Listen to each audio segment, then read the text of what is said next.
if you will. Okay, thanks. Yeah, there's this notion that the median number of readers of scientific articles is 5.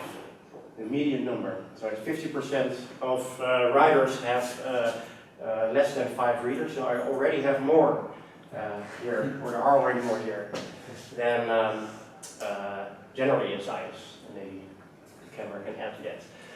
Before I start, let me ask if there are people studying economics or doing something with economics here. Is there? There is one. Okay, that's good. So you can then maybe see sort of. Okay. Then, well, whenever I say something that's invalid, you can then correct me. Absolutely correct me. So, thanks for inviting me. It's a pleasure indeed, because I have been following the movement around the Maagdenhuis ever since the reappropriation of the Maagdenhuis in February. I've been following the movement of the new universiteit, of Rethink, and the debates surrounding that with great interest, and also subscribing to it. Several articles which also appear on the site of the new university here in Tilburg. And what I want to argue today is that the remarks, observations, grievances, demands of the new university and Rethink are not at odds with a proper application of economics, are not against neoclassical economics, are not radically opposed to it, but actually can be totally and fully justified by it. And I think it's important to argue for this, not only argue for it, but show it, motivate it, for 2 reasons at least. One is intellectual. If there is this, at least this institutional divide between economics and non-economics, if you will, social science. Well, economics in my book is a social science, but and you also have 2 different vocabularies, different concepts, different wordings, and if we can engage, if we want to engage in a real dialogue, then we have to sometimes translate one concept into the other, or have to show that one concept in the other, in one sphere has its counterpart in the other, and that leads hopefully, ideally, to a common understanding, to a common dialogue, but can also sharpen thinking of economists, non-economists alike, and maybe show that this whole divide is a bit artificial, although institutionally real, of course. So just to give one example, the word solidarity doesn't exist in economics. It doesn't have a reserved meaning. So in the vocabulary of economic words with a reserved meaning, solidarity is not there. You do have redistribution, which says, well, person A has to give something to person B because the government forces him, or a company forces him or her. So you have that. And you have risk sharing, and that's where you have an insurance policy, it's an insurance company, and then ex ante you say, well, if my house burns down, then the insurance company is going to pay me something. So you have that, and risk sharing ex ante is ex post redistribution. And you have the notion that if, for example, on a labor market, there is a party that has large bargaining power, so for example, an employer in academic context. There are just a couple of universities in the Netherlands, and they're all government owned, rightfully so, I think. But if they have much bargaining power because they're effectively are just a couple of buyers on the market of academics, if you want to see it as a market, and that means that it's a monopoly market, and that's a counterpart of a monopoly market. A monopoly market meaning one supplier, a monopoly meaning one buyer or several buyers, if you stretch the concept. Monopsony, so as opposed to monopoly. And if you have a monopsony, so a market with one buyer, a market, an academic market for academic teachers and researchers with just a couple of buyers, I'm already using, of course, the economic discourse here, then it's good to have a bargaining power on the other side. And, well, non-economists call that a union. So this is just an example. Maybe, so if I confused you, that was the whole point, because it's an example of how different concepts can be used. I'm not saying should be used, but can be used to exactly say the same thing. And that's the first reason to think about these issues, intellectual engagement. There's also a second reason, and that's strategic reason. Not that many economists have engaged in rethink, both at the University of Amsterdam and here in Tilburg. Some have, including myself. And there are no doubt many reasons for that, ranging from self-selection to self-interest. Self-selection, if you want to change the world at the age of 18, you're not going to study the asymptotic properties of a nonlinear estimator. I studied that, but indeed I didn't want to change the world at 18, where I thought it couldn't be changed at the very least. Self-interest. Economic faculties have not been as hard hit as humanities faculties, although some have, some departments, but as a whole, economics has not faced severe budget cuts and can partly compensate via private funding, which is maybe problematic for a whole other different set of reasons, but from a purely financial perspective, economic departments are doing relatively okay. But also part of the reason is I think that this vocabulary, this discourse where, to phrase it, exaggerate perhaps a bit, but where people say, okay, well, it might be very nice ideas that you have about Bildung, about political participation, about critical thinking, about enlightenment, whatever term you want to use, but we can pay for it. So, that's it. Or you can call it anti-rendementsdenken, which for other reasons I think is a word very well chosen, but as some economics professor in the Volkskrant argued, well, who doesn't want to have a great return? So there is this rhetoric, this discourse that fits economic thinking, what I would call a travesty of economic thinking, against what Rethink and the new university endorses. And I think that this divide, this opposition, is false if you really look at what economic thinking says. And that might also be important from a strategic point of view, that if in the popular press people say, well, you don't understand economics, really. Right? They're all nice ideas, or maybe not so nice ideas, but we can't pay for it, or this is not how it works in the market, or the economy says that you can't just do it like that. You can't have attached value to Bildung or education other than the price a market, a quasi-market, as you attach to it. So a strategic reason and an intellectual reason to think about how to reformulate or to rethink the concepts in economic parlance. And so this was actually a long introduction to actually do what I was saying all along I should be doing, and which I'm now going to do, and that's to split it up in three parts, three arguments, three propositions, three theses. The first one is that economics, even the neoclassical version, which is very dominant at the university life, is not about financial costs. It's not. That's the first. The second is that markets, or quasi-markets, or price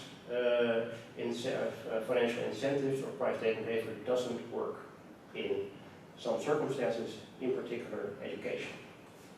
You don't need anything, you don't need any appeal to non-economic values, whatever that may be. You can do that, but you don't need that to criticize markets in. And a third is I want to say shortly something about what I also wrote about on the website, and that is that the increasing debt burden of students cannot and should not be justified on the grounds that it's a sort of an investment in your human capital. This sort of economic babbling is nonsense and is only a perversion of what economics says properly. So in a sense, I think that these terms, these economics, should be reclaimed by economists, but also by scientists. And you shouldn't really say, well, okay, you shouldn't say, well, okay, we know we don't know anything about economics, but we think that the humanities are important. No, the humanities are important for economic reasons, as well as perhaps for other reasons. Okay, so 3 things. Stop me if I'm talking for too long. But I think that all in all it will be about 30 minutes, including what I already said. So the first is that economics is not about financial costs.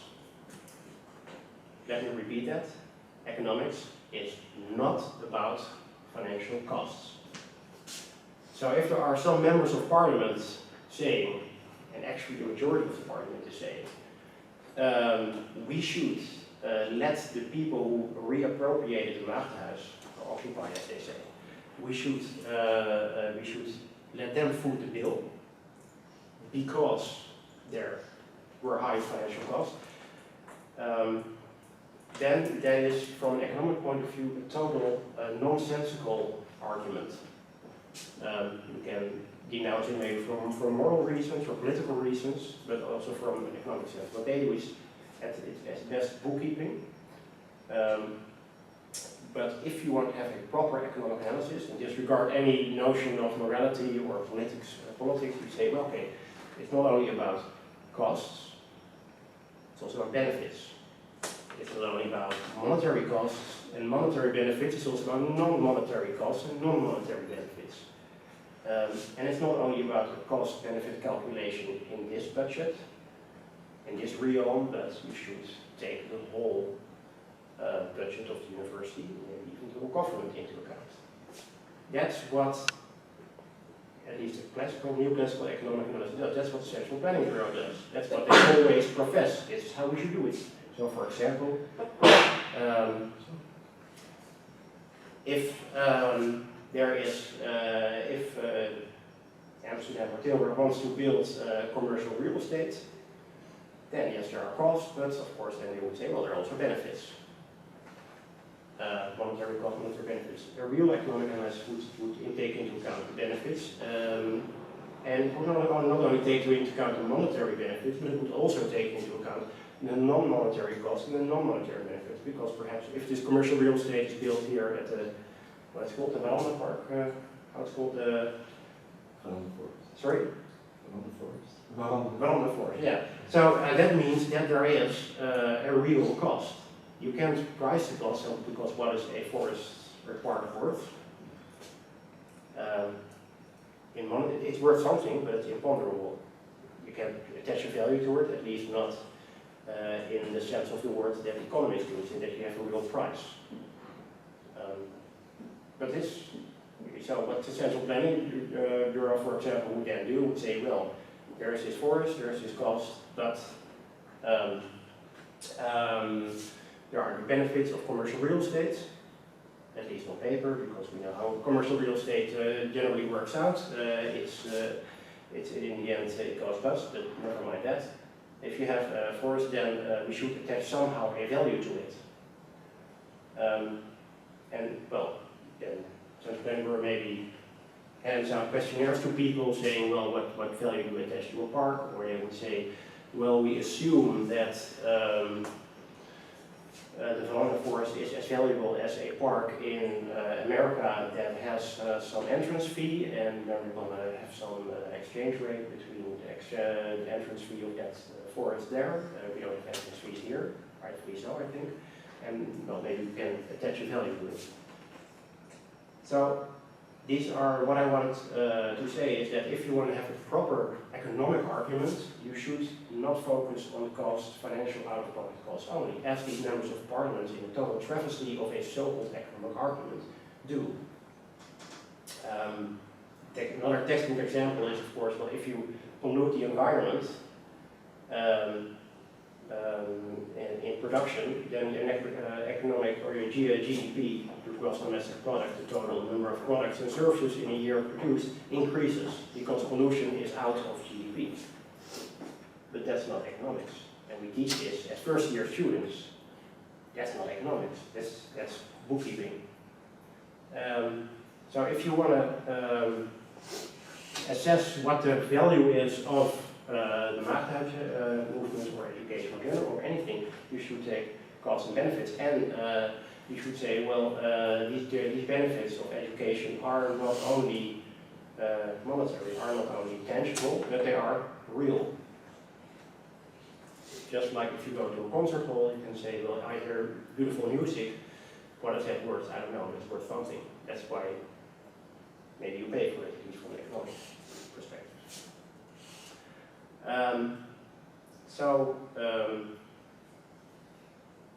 That's one way to think about these issues, that don't let anyone, or we should not take a sort of bookkeeping stance. We should have a proper economic argument then. So to economic all costs and all benefits.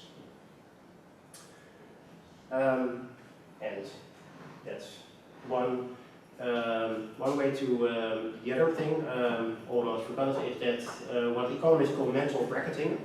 They say, well, this is totally irrational, totally nonsensical. That's where people in are, again, bookkeepers. I feel I'm not too positive about bookkeepers in accounting, so I hope that at the 8th floor they don't see it, or maybe they should. But say, well, some people say, well, then the textbook example is that someone says, well, if I'm on a vacation, I have my budget for vacation, and then I'm going to have this dinner because I'm on vacation, and I think that's, well, you know, I can buy myself a nice dinner. And when you're not on vacation, you say, well, I'm not on vacation, so I have to be, I have to cut my budget because I don't have the money for it. So these circumstances where people in the exact same circumstance, well, except for being on vacation, use different reasonings, different financial bookkeeping principles. They call mental bracketing. You have a mental frame. I do it myself. I also do it when I'm on vacation. I think, well, it's vacation. So, yeah. So I'm not saying that it's not a human trait, or however you want to call it, but that's what economists, including myself, call irrational. That is what we constantly do, well, basically in society. Because, again, the Maagdhuis example, we say, okay, University of Amsterdam said that the costs were 500,000 euros. It was deliberately exaggerated. But even if so, the real estate of the University of Amsterdam is to the tune of 200 million euros. So that's not all loss, but the losses are substantial. And we're not talking about that. Parliament's not talking about that. So that's mental bracketing. That's the irrationality economy. So we have this principle for the reappropriating of the Maagdhuis, 500,000 is a very large number, and we have this logic for real estate. And also in Tilburg, I mean, there is not money for this or that. But I have been told, I don't know if it's true, but the number of people working as communication and PR are increasing every year. Marketing is increasing. Maybe for good reasons, but don't tell me that there is no money for this or that. That's mental bracketing, and we as economists constantly say, that's irrational, you know, it's human, it's irrational. And then you should have a full discussion. That's what I mean with a full economic discussion. Okay, that's the second thing.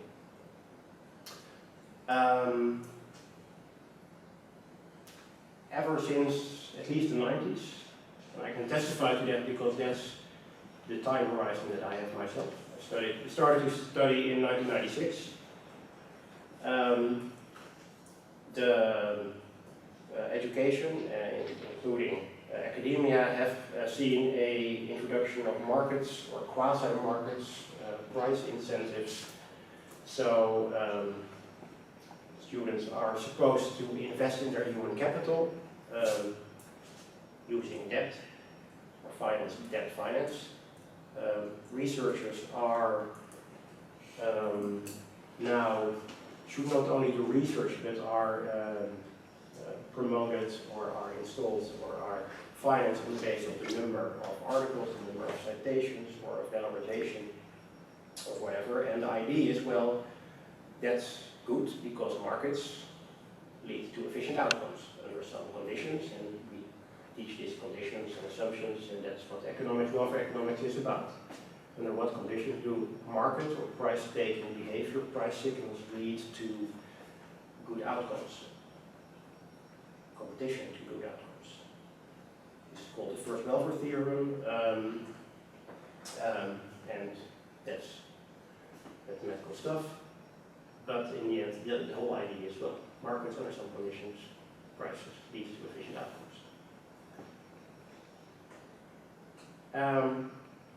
Now, rewind to again in the 90s, when I, again a personal experience, when I was in high school, there was this example of my teacher of economics who had this example of why communism didn't work.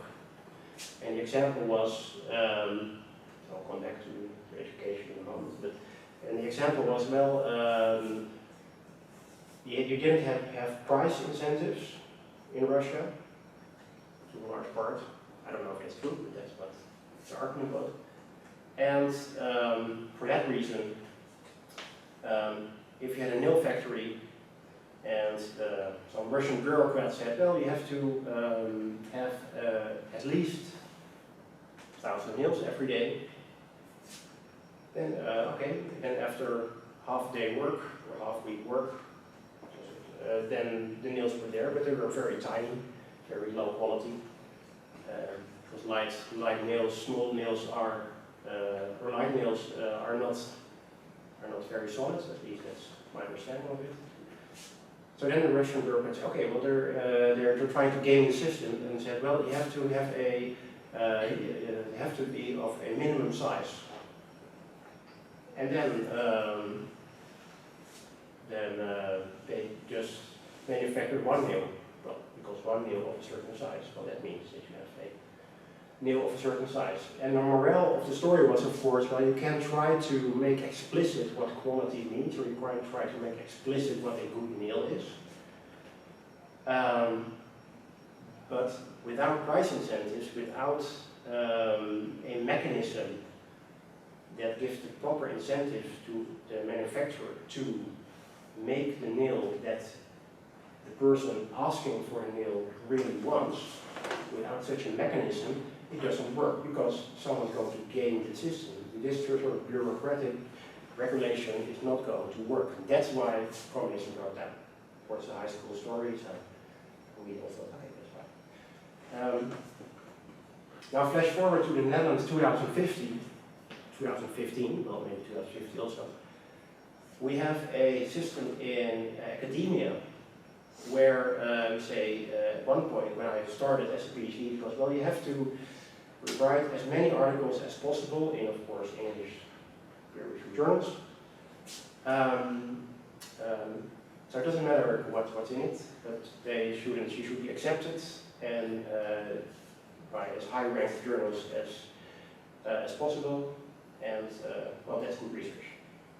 And then, of course, at one point the discussion was, well, what do you see? What's happening? People are trying to exploit the data set they have to the fullest, trying to squeeze as much articles out of one data set, and trying to chop up articles in small pieces, and trying to change the article just a little bit, so you are not self-citing or self-plagiarism of yourself. So it's a tricky business, as we know since a couple of years. And then people thought, well, it shouldn't be about the number of articles in any way defined, articles, because writing in Dutch, that's not science. If you translate it in English, the exact same text, then it is science, but if you translate it in Dutch, then it's not science. If you translate it in German, it's also not science. If you then translate it into English, then it's science. But if you then, so then the idea was, okay, it's about citing, about the number of citations, because, yeah, if you, apparently then at least your article is read, not cited, not exactly the same, but sort of read. And that is maybe some indication of it being good. And I'm not saying that it's totally off the mark, because yes, I do think that good articles in any way, you find it that in the end, these are generally articles that are also cited, not all, but you got the gaming again. You got the nil factory trying to game the system, and you have people now citing each other. I'm citing my friends, just like Facebook. I like you because I like you. Sometimes friends of you, good friends of you, have horrible posts, but you think, well, you know, I like him. I'm gonna like him.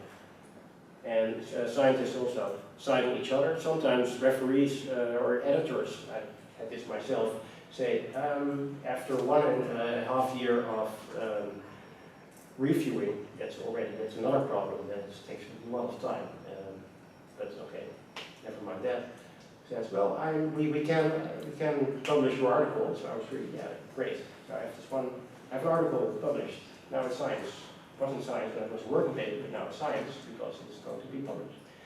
But I really urge you to cite this and that paper, which by some strange coincidence was a paper of himself.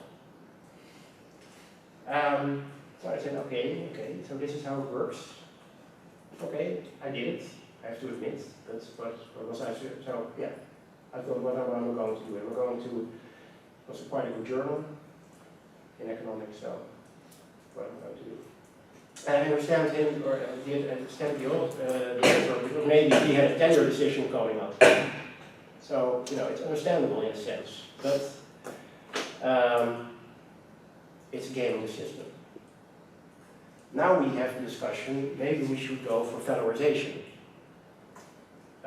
And I never knew, at first I didn't know what it was. Is that popularization, or is that writing newspaper articles? Which I thought, well, okay, maybe this is a good thing, you know, that also writing in Dutch, for example, is also science. But it basically means spreading your legs for corporations. It basically means, well, you have to show somehow that corporations are interested in what you're doing and apply what you're doing. I don't mind that they read my stuff. Actually, I hope that they do, although I'm sure that they won't always agree. But I don't think it should be in the self-evaluation criterion whether my work is good science or not. Because then I am Russian manufacturing trying to game the system, or maybe I'm the mill, I don't know. But at least we're not trying to really make good meals, we're doing good research. And now that the last discussion is about whether education should be democratized, or research should be democratized, and at first glance, just like federalization, I thought, well, that's a good idea. You know, that the taxpayer, he's paying these buildings, he or she is paying your education, well, an ever smaller part of it, but still something. He or she's paying my salary, so yeah, let the taxpayer somehow have his or her say. He or she already had that indirectly via the Minister of Education, but okay, maybe make that more explicit in some way. But then, if you see who is trying to endorse that, and who's trying to back that, and what in the end of the day will be the commissions handing out the money, VNO-NCW is in there. It's the lobbying group of large corporations. So what we call democratization is a total travesty of democratization. It's just a lobbying group trying to push its own agenda via democratization, where at first glance we all think, well, democratization, who's against that? Well, you know, we think it's better for democratization, so you should be in favor of it. VNO-NCW, by the way, so it's trying to get a grip on the allocation of tax money but all its members, large corporations, are constantly avoiding taxation. Philips, Shell, Unilever, they're all in there and they're not paying their fair share. So it's a scam. And it is a scam that can only work because we are in this Russian manufacturing house where we constantly don't know, we don't know what good research is, what good education is, and we're constantly re-regulating the criteria, reformulating criteria, large meals, heavy meals, as much as possible, many meals. Now, number of citations, number of articles, number evaluation, democratization. And this is a very long way to wrap up, to wrap up my second point. But this is already what many economists, also neoclassical economists, respected economists say: if in markets quality is not observable, then price incentives don't work. They might even be counter-effective. They might work against exactly the other way of the way you want to, or at least people claim they want to, because there are always people benefiting from the system, like VNO and CD. So the whole criticism, to come back to the title of this talk, is if you are criticizing all these notions of perverse incentives, what is called rendementsdenken, I would call it quasi-rendementsdenken or so-called rendementsdenken, because it's not about return, not in the meaning of the word economist attached to it. It's not an attack on economic thinking, it's an attack on quasi-economic thinking, but you can totally back that, citing Nobel Prize winners like Stiglitz, Williamson, Akerlof, all want to know that. I'm not saying that the Nobel Prize winner per se is correct, but if you want to attack it from an expert, you can totally do that. Because quality is not observable, it's not even doable with a nail. Maybe we have some idea of what a good nail is. It should be solid, it should be hard, not be too small and not be too large, and maybe have some different sizes for different purposes. But with research, there are all kinds of different ideas of what good research entails. And the way to think about it and to discuss that is a dialogue, is indeed democratization, but democratization proper. Not the interests, not serving the interests of large corporations. Let me see. Okay. I'm going to quickly say something about the third point, and then we have some time for discussion or go and study for exams. The third thing is an example of, again, the economic discourse, the perversion of it, again, penetrating our thinking and penetrating the way we think about it, and also thereby affecting the way people are justifiably so arguing against it. And that is the example of student loans, which were introduced in, I think, in the 90s. So I get a personal experience with it. I was one of the first people that had to borrow. And then everybody said, no, this is the maximum that someone has to borrow, so it wasn't that much. And now people have to load themselves up with debt in order to study, in order to have access to what in my book is a public good,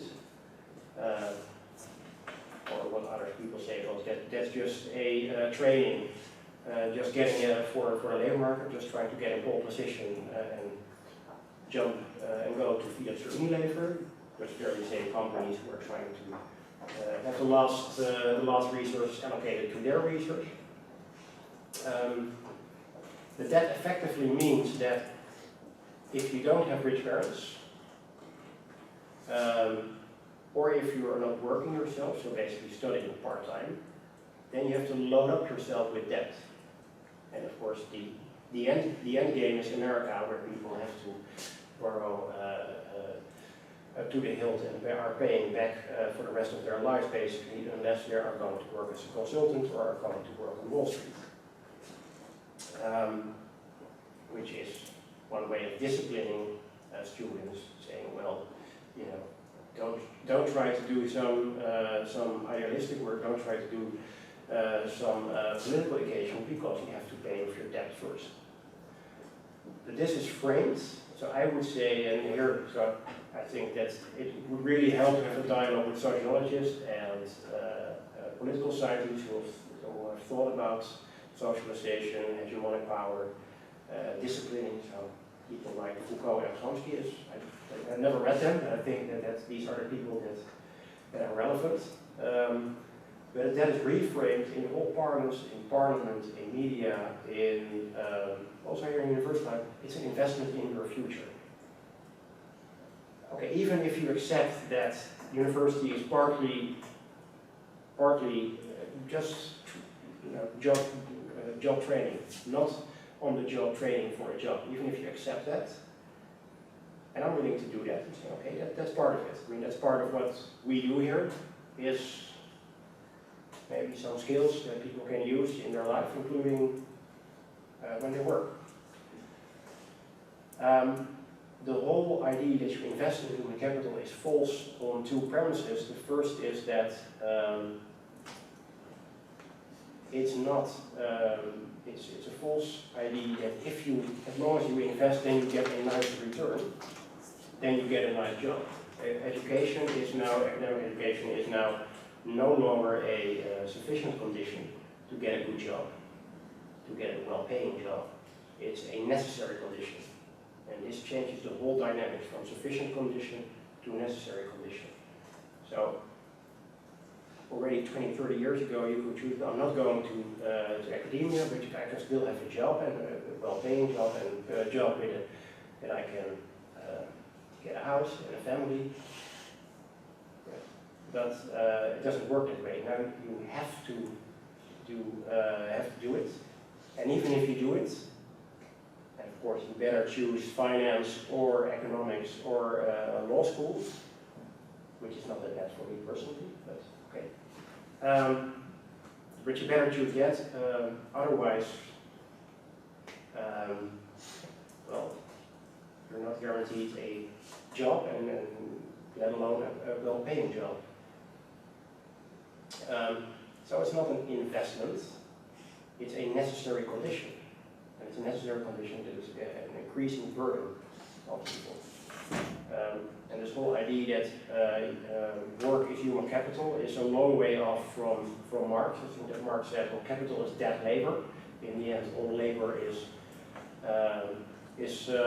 embodied, or all capital embodies, all machines embody labor. And now it's the other way around. We call labor human capital, as if it's something where we can invest in. No, it's not something that we invest in. It's something that's developed here, which might or might not lead to a job. But it totally doesn't work the way investments do. You don't have a secure return. You don't have a government that bails you out when the return is not delivered. You don't have the possibility to subtract the interest rate payments from your tax bill, like house owners have. So it's not capital. Totally not capital. It's not from a legal perspective, not from an economic perspective. It's totally BS. But it is this idea where people think, well, you know, I'm investing in myself, I have to do it, everybody's doing it. That doesn't necessarily mean, and now I'm going to wrap up, it doesn't necessarily mean that education should be free. I think it should, but other people might not agree. So here is where I divide from sort of economic analysis, but an economic analysis, proper economic analysis, would totally discredit this whole idea of investing in yourself.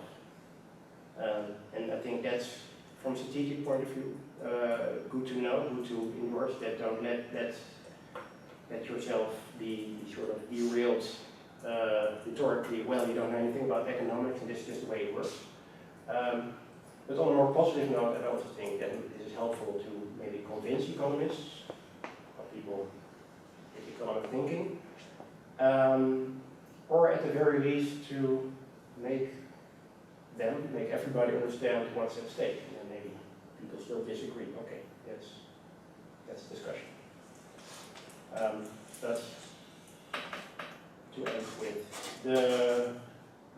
the overarching argument I'm trying to make, if you really apply economic analysis properly, then the demands of new university and rethink are totally justifiable and justified.